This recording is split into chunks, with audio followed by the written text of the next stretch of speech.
नीट पेपरफुटी प्रकरणी पुण्यातून आणखी एक जण ताब्यात। आतापर्यंत देशभरातून सीबीआयकडून 6 आरोपींना अटक। नाशिकमधून शुभम खैरनार, अहिल्यानगरमधून धनंजय लोखंडेला अटक। खैरनारच्या भावालाही चौकशी करून सोडलं।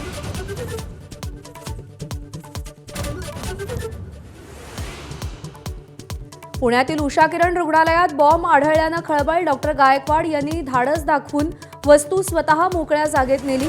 पोलिसांकडून नियंत्रित स्फोट करवत वस्तू निकामी। अशोक खरात विरोधात पहिल्या 2 गुन्ह्यात चार्जशीट दाखल। उर्वरित गुन्ह्यांचं दोषारोपपत्र लवकरच। भाविकांना मृत्यूची भीती दाखवत लैंगिक शोषण, लाखो रुपयांची फसवणूक केल्याचंही उघड।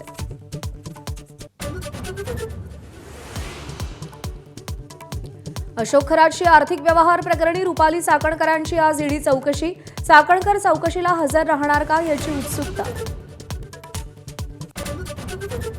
पाकिस्तानातील गँगस्टर आणि ISI एजंट शहजाद भट्टीच्या नेटवर्कला दणका। राज्यभरात 40 ठिकाणी छापे। तरुणांना कट्टर विचारसरणीकडे वळवण्याचा प्रयत्न सुरू होता।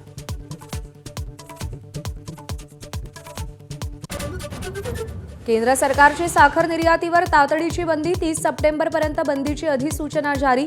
देशांतर्गत बाजारात किमती नियंत्रित ठेवण्यासाठी निर्यात रोखली।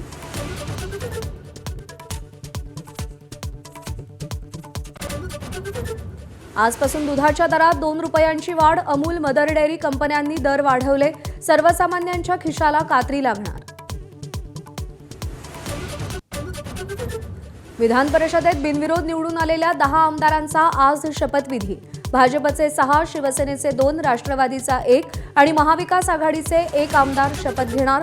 मुख्यमंत्री उपस्थित राहणार।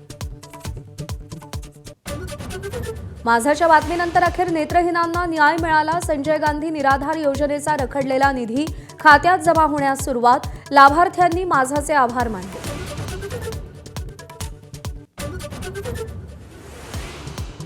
ब्रिक्स परिषदेच्या निमित्तानं भारताचं शक्तीप्रदर्शन। परराष्ट्र मंत्र्यांची 2 दिवसीय बैठक। इराणचे परराष्ट्र मंत्री अराघची राजधानीत दिल्लीत दाखल। भारताच्या परराष्ट्र मंत्र्यांशी चर्चा करणार।